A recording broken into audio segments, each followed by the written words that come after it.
We are here for What's Up This Week from Do This, Not That. This is our short episode where we break down what is going on this week that's interesting. We still have our Ask Us Anything a little later in the week. And then at the end of the week, we have our longer episode where we share new tactics and tips and stuff. So, what is going on this week? Well, the world continues to try to get its arms around AI so that AI doesn't take over the planet. And we saw in Europe a few weeks ago that they passed the AI Act, the first real sweeping legislation anywhere in the world, but that's not even going to go into effect for another year. So our country, we can't get any legislation passed related to AI. That's going to be something that happens, I don't even know when. So right now, companies are taking it upon themselves to try to do things. So this week, YouTube has put something in place for all of its creators that it is requiring now that when you upload content, there's going to be a box that you either check or don't check that says that the video that you are uploading has been altered or has synthetic information in it that can seem real. And if you check the box, it means that it has that stuff. It has the AI stuff in your video. And when you do check the box, there'll be a label that actually shows up on your video that says altered or synthetic content. And I think this is awesome because I think this is the direction we need to head, that things will start to get labeled all over the place. And by the way, if you don't check the box, YouTube and Google, who owns YouTube, is going to be doing it for you. They're going to be using all their algorithms and things to be able to identify that it has been created using AI. So I think this label that's going to show altered or synthetic content is a really good thing on YouTube because we need something to be able to delineate what is real and what's not. Another interesting thing that's happening related to AI and legislation, this one's not funny, but it's funny. In Tennessee, they just signed a law. The governor just signed a bill into law that is really there to protect musicians and artists from unauthorized use by artificial intelligence. And the legislation is called, this is my favorite, it's called the Ensuring Likeness, Voice, and Image Security Act. What do those letters stand for? What do they add up to? Elvis, Elvis. It is the Elvis Act. Come on, what's better than that?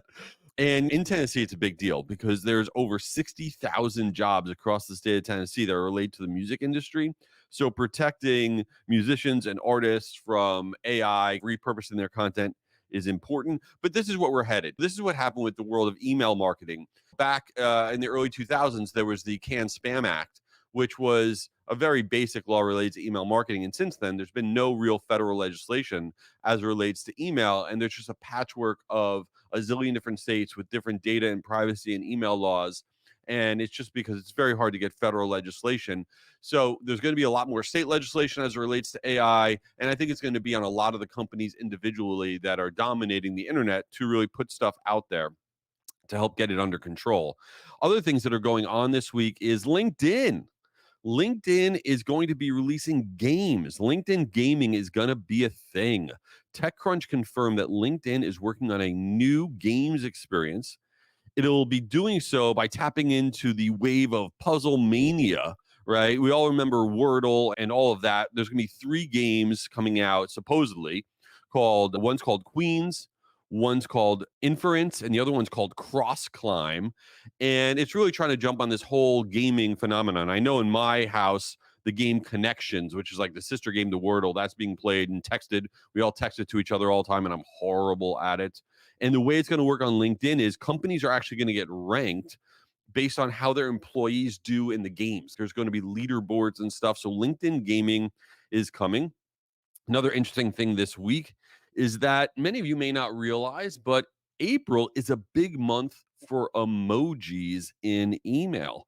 Other than November and December, the biggest lift to email open rates, the percentage of how many people are opening up your emails, the biggest lift when you put an emoji in your subject line. November, December give you that biggest lift when you use emojis in your subject line. But after November, December, April is that biggest month, according to World Data Research, which is really cool because we have lots of different things. You have spring and you have Easter, you have April Fool's Day, you have all sorts of stuff. So this is actually applies for both business and consumer email marketing. So this is the month that if you aren't testing emojis, you should try them. I know some of you business marketers don't try it, but using a calendar emoji or using a check mark emoji, you don't have to use a smiley face to get the benefit out of it. And always remember, it should be the first character in your email subject line. That's how you get the biggest boost. So what's going on with me this week? Well, let's see. What am I watching? What TV am I watching? No great reality stuff this week. So I just watched Lindsay Lohan's new movie, Irish Wish, which actually was the premiere of the number one movie on Netflix. And I'm very into how Lindsay Lohan is like back. She's doing okay. I was worried about her. She was crushing it when she was doing The Parent Trap and then Mean Girls. She was on top of the world. She totally fell apart. And then she came back like a year or so ago with this awesome Christmas movie calling Falling for Christmas, which I watched, which I thought was great. It was like a Hallmark movie, but it was on Netflix. If you haven't seen it, Falling for Christmas, great. 2 thumbs up from Jay. And now she just came out with a new movie called Irish Wish, which again is like a Hallmark movie, and it was really good. Now, when I say really good, it wasn't like The Godfather really good, but hey, I like movies where nothing terrible happens, and I'm rooting for Lindsay Lohan. You don't care, but you should be on the Lindsay Lohan train. And so props to Lindsay Lohan. So that's what's going on this week. I hope you check out our Ask Us Anything a little later in the week, our longer episode at the end of the week. Give this thing a review. Why not? What are you actually doing right now? Just give it a review. Thanks for being here.